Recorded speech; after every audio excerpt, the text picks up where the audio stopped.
If you'd like to support the work I do, join me on my Patreon. Thank you. Hey guys, welcome back to Pillbox Movies. I'm Hank, and today we're going to be watching the 1948 American documentary, The Quiet One. This is a documentary by Sidney Myers. It depicts the rehabilitation process of a young African-American boy. I think I caught this film off of the channel Real Black, which features narrative and nonfiction works by African-American filmmakers. You should check out that channel. The film was nominated for an Oscar for Best Documentary in 1948, and I think maybe I misread this, but it was put up for Best Screenplay too? That seems confusing. I don't know. Whatever, let's give it a watch. And before we begin, don't forget to click the like button and subscribe for more old, obscure, and art house films. Leave a comment down below with what's your favorite documentary. I really resonate with Laura Poitras's Citizen 4, and also the documentary Bill Cunningham, New York. Okay, let's watch The Quiet One. Oh no, what is going on with my cords? Ooh, this is treacherous. Donald Peters as Donald Thompson, the counselor, and staff and boys at Wiltwick School. So I'm a bit confused. This is a documentary, right? Or is this going to be doing like a Wim Wenders kind of thing, a Thin Blue Line, where they're doing like a recreation? Commentary and dialogue written by James Agee, music by Ulysses Kay. This film was made in New York City and at the Wiltwick School in Synopsis, New York. Okay. School for boys in New York City who have reacted with grave disturbance of a personal nature, of personality, to neglect in their homes. Oh no. I also forgot to say, this film is available to watch, once again, on Real Black, the YouTube channel, as well as on the Internet Archive. When I watch them playing, they seem like ordinary children. By all rights, they are ordinary children, but circumstances have deformed them. Some of them have serious delinquency records, and nearly all of them are sick enough to need my help as a psychiatrist. The root of most of their troubles is that nobody has ever wanted them. Here, we try to show them they're wanted. I am interested in how much of this is kind of like recreated. Donald Peters, 10 years old. How he lost his way, and how at last he began to find it. At what is considered documentation or documentary. I suppose, like, if the base is nonfiction, then it would be considered a document. I don't know. The lines are kind of blurry. In all these months, Donald has made no friend. We have never seen him smile. Like, for instance, the voice of the psychiatrist, I don't know if it's the psychiatrist himself or an actor. I also don't know if the psychiatrist actually, like, wrote down what he's saying, or if it was written by James Agee. He used to hide himself to suffer. Now he wants me to know he is unhappy. Oh, that's good. As long, like, that is definitely a step in the right direction, presenting your emotional needs. This boy wants all my attention. At his stage, they're painfully jealous. If Donald's ever lucky enough to open up, he'll have to go through that too. It is kind of interesting to see, like, the history of American culture's adoption of psychiatry, like how early on it was, how much it was resisted in the mainstream, what kind of channels, avenues, communities was it more accepted in, less accepted in. Because by nature of this documentary, you'd expect to at least a degree that in at least late 1940s America, psychiatry is a subject that is known to a degree that is normalized in the public conscience.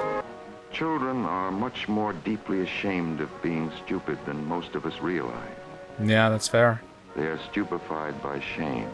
Shame is an incredibly powerful force in all cultures, but so often, you know, from my reference point in American culture, certainly. Before they can ever begin to trust their intelligence, they have to be sure they're liked. Until they like you, they can't even begin to learn. So this teacher set up kind of a Montessori classroom. For just such a word as baby arouses a deep turmoil of feelings. And behind okay, so he has some sort of vision impairment, which still hold him in terrible hunger and hatred. It's harrowing to think that these kind of experiences were... As early on that morning, Grandma is out looking for him again, wherever he may be hiding himself this time. Were kind of ubiquitous, even in the late 40s.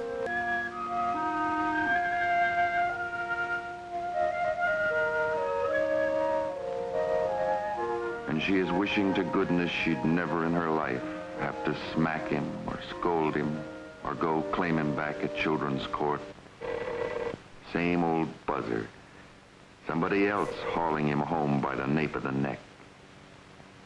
Get up them steps, you little good-for-nothing. You no-count. Get up them stack, Casey. Prowling around the cold streets to dig you out of your hiding place. Shame my face in front of everybody. Effective narrative tool, I guess adopted from Eisenstein, let's say. Use of metadata? Is it metadata or synecdoche? Using, like, parts of a body, aspects to represent the whole, and use it to communicate a mood about the whole. The same old hopeless confusion, misunderstanding, rage and pain and fear and hatred. I can't imagine they use the actual child to shoot this documentary. I feel like this would be not necessarily traumatic, but yeah, kind of needlessly burdensome. And the sick quiet that follows violence. You see, even back in the 40s, they already knew that corporal punishment wasn't an effective parenting Duty strategy. without love. This is one of the things that counts most heavily against Donald. When he does go to school, he can't seem to learn or even pay attention. He's way behind the children he sits with. The teachers can't spare time for him. Any of you have experience with, like, either personally or peripherally with kind of special needs students or student delinquency?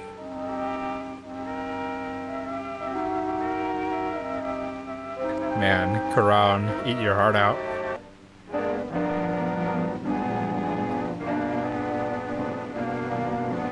Stranger danger. Do not follow this kid, you bastard. Of course, the streets of a city can be a wonderful school. Freedom is wonderful, too.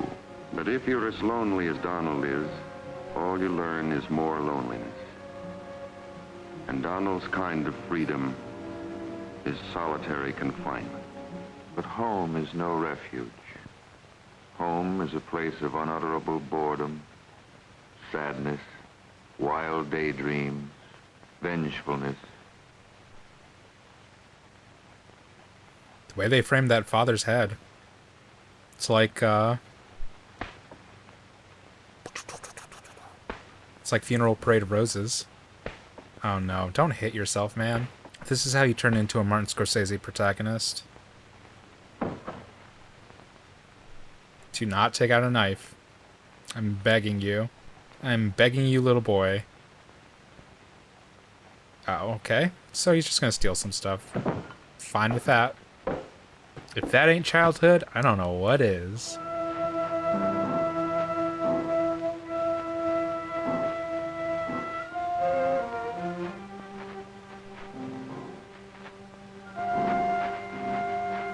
Kid, look out, you're about to get jumped.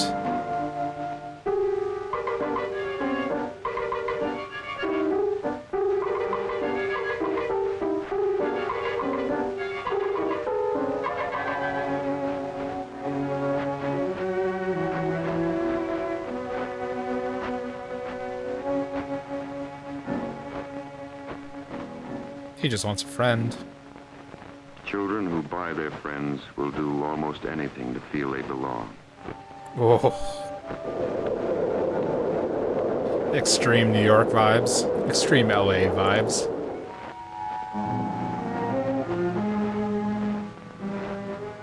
But Donald doesn't know yet how to keep this kind of friend. He's failed again. The baby in him is desperate to be comforted.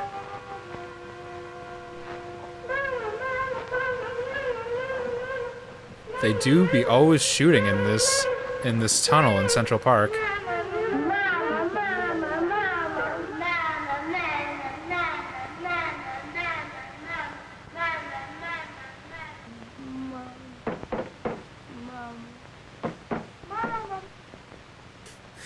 Oh, that's f***ing sad.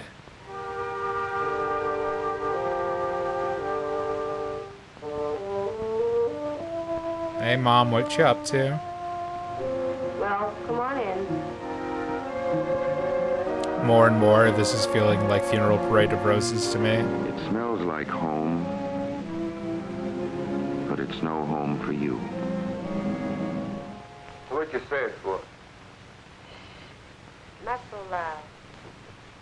Don't shush me. You can't even talk in your own place. We've got a rat catcher. What you say it for then? I didn't mean it like you took it. And kind of like What'd Lynn you say it Ramsey, for then? at least for her compositions on We Need to Talk About Kevin, a lot of like Say it like you splitting took up the it for. bodies, cutting off the body and using the frame. Like I took it. Because if that's what you're looking for, you better look someplace else. I Now what's the matter? say, leave the baby alone. Well, it's time for you to leave, I guess. My child. Neglect is harsh, man. Let him mind it. If you want to kind of watch some material on that, you can watch Psychology in Seattle. But neglect as a form of trauma for children can be as intense as, you know, intentional abuse. I think neglect can be one of the most, like, intense and pervasive kind of traumas for children to experience, like, regardless of class, race, era. There's a well of emotional need that children have that sometimes parents don't know to fill. Have you got something to give the kids?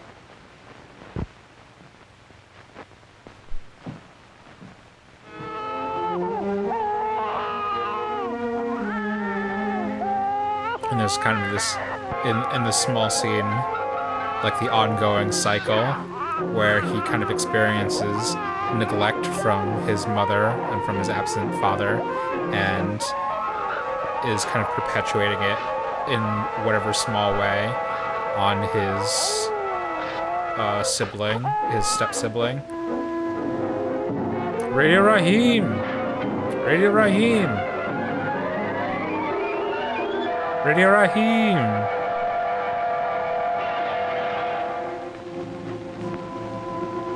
So Donald came to Wiltwick. These were the things which made him what he was. There wasn't much we could do for him until he made some move himself. Yeah, that's fair. For days now, very shyly, Donald had been watching a new counselor named Clarence. Only watching and very shyly. For children of Donald's kind have a desperate terror of rejection. But now at last, against feel you, all that Donald. terror, in front of everybody, I feel Donald you. took the greatest risk of his life. He set that counselor on fire. Oh. That's sweet. Remember that feeling of bravery. For Donald and for us too. Remember that Some of moment our in your social life workers came over and congratulated and Clarence. cherish it. It's a good You thing. wondered And what recognize for. that bravery in others if you can. But Miss Because Roberts people be knew fighting what a Donald had been whole through. lot of shame and Clarence self-recrimination told to Clarence a try little and about reach the out to others. If Clarence handed him a shirt with a hole in it, Donald was sure it was a calculated personal betrayal. Oh, shit. All the meaner in front of the other boy. Oh, no. It me. Clarence wondered what the dickens was wrong with him. Oh, God. One day in crafts class, Donald was making a little bowl. He wanted to make it look like a seashell. He couldn't say why. He just wanted it to be a seashell. The unborn shell drew him into a deep quicksand. Oh, this small boy is literally Jesse Pinkman. Oh, that sucks. Oh, that's terrible. Oh, I feel so bad for him. Oh my God. Donald, what's the trouble?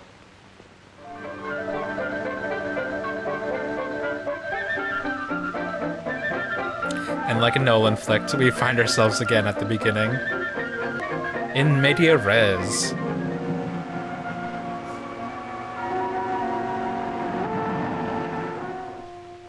laugh at him. Whatever you do, just don't laugh at the kid.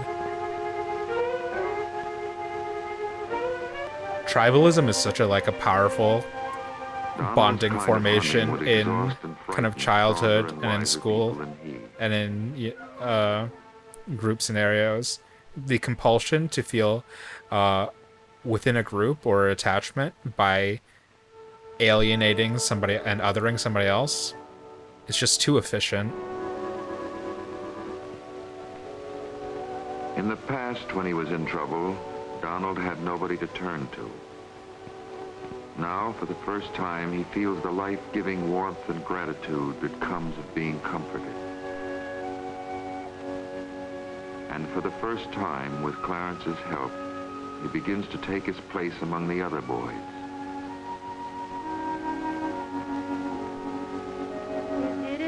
He hardly seems like the same boy anymore.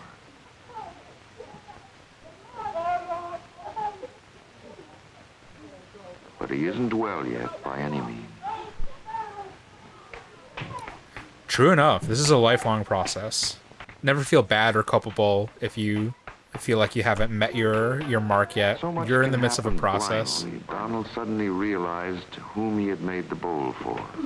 Come on, give on. Give it. His grandmother? His stepbrother? He had made it for his mother, Yeah. and now it was on its way. But it was only on its way to my office. Aye.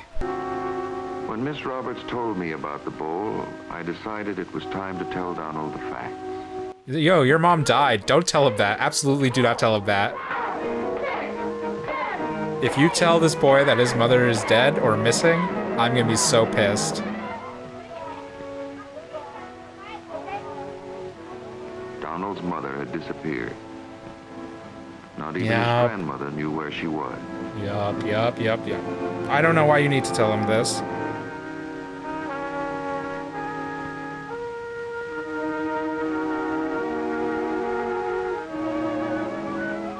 He's gonna turn into an artist. Good for him. What Donald is trying to do takes a lot of courage. A strong will towards reality and life. To go ahead rather than retreat. Yeah. To put Yeah. your need and your love once again in another's trust. When all of your life, and again so recently, you have been betrayed. This is why, as a parenting principle, we should always tell children that their parents are missing. Donald has come a long way with us. And that child eventually grew up to become Donald Glover. It's a beautiful story.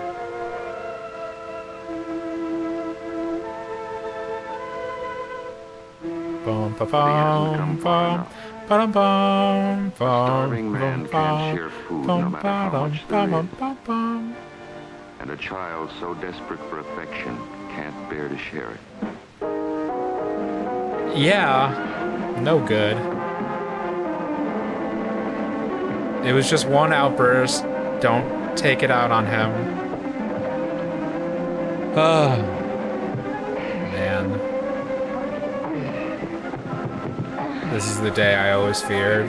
Chances have to be taken because, after all, there are things you can only find out for yourself and by yourself.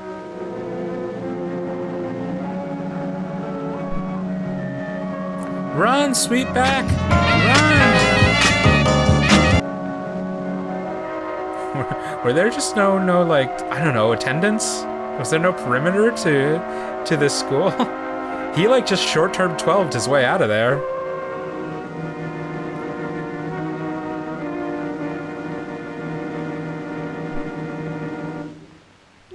I don't necessarily have this kind of relationship with my mother, but I do understand this intense longing.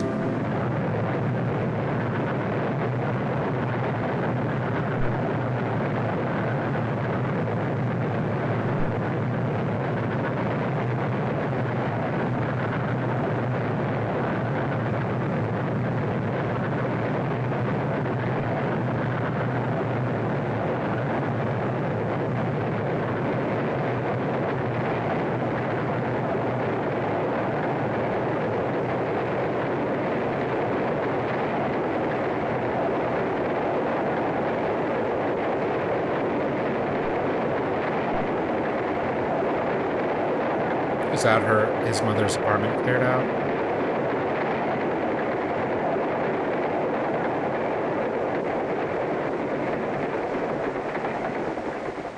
He began to see the home he'd broken his heart over for what it really was. And seeing that, accepting that, his own spirit began to come of age. And he turned back toward the school.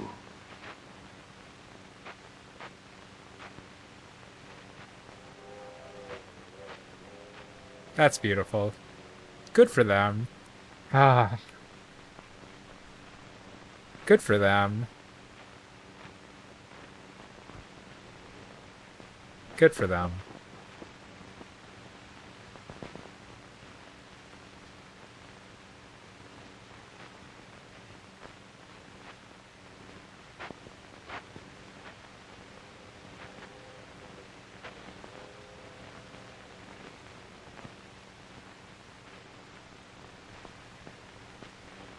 Good for them. Grateful, grateful, grateful for the people in your life who display patience. I wasn't really a runaway kid when I was growing up. Not at all. But I know plenty of, of runaway kids, of cutting kids, of all sorts of manifested behaviors, but friends, kids who were looking for somebody to come look for them, who were waiting for people to come look for them. There is no happy ending to Donald's story. The happiest thing we can say is that the worst of his loneliness, the loneliness that paralyzes and kills, is ended.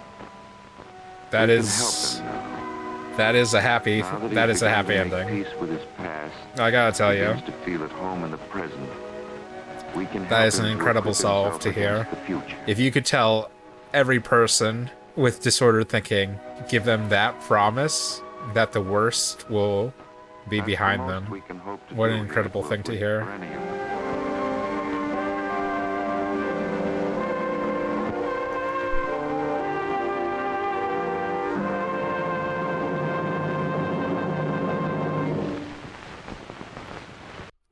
Yeah, that was beautiful. It's a great, great documentary. I enjoyed it a lot. Yeah, I think this offered up a lot of insight and compassion about the process of rehabilitation, self-identification, self-actualization, and processing trauma. Oh wow, the cinematographer for this also did On the Bowery, which is another kind of fictionalized documentary that I really enjoy and would recommend. But it's interesting that these kind of concepts of mental health awareness, of treatment, therapy, were kind of available at this stage in the US in the 20th century. And if this documentary's kind of place in kind of public acceptance can be presumed, then that means that to a degree the public had a similar perspective on these issues of mental health and therapy and rehabilitation. And so it's such a curiosity to me. I wonder when exactly the kind of turn in public perception came regarding psychiatric help and mental health, because at least on an individual basis, I think people saw the benefit of this. And similarly, on an individual basis, this has such a kind of compassionate approach on issues facing urban African American youth, of poverty, of homelessness, of family displacement, absence, neglect, and it seems like such a difficulty for me to kind of reconcile this individual understanding of these issues versus public policy. I mean, I suppose this is kind of the neoliberalist argument that the left can have a compassionate face and still exercise oppression for its own benefit. And I think that's definitely true. But yeah, I just wonder. Yeah, I thought this was great. An incredibly compassionate, non-judgmental work. I don't think the story of Donald was overwrought. I don't think it was milked for drama or sordidness. I think this was a very, very non-judgmental empathetic look into, unfortunately, a kind of a commonplace narrative for susceptible children, for children from low-income households. I'd recommend watching The Quiet One. Find it out for yourself, give it a watch. Don't forget to like, share, and subscribe, and until next time, keep watching good movies.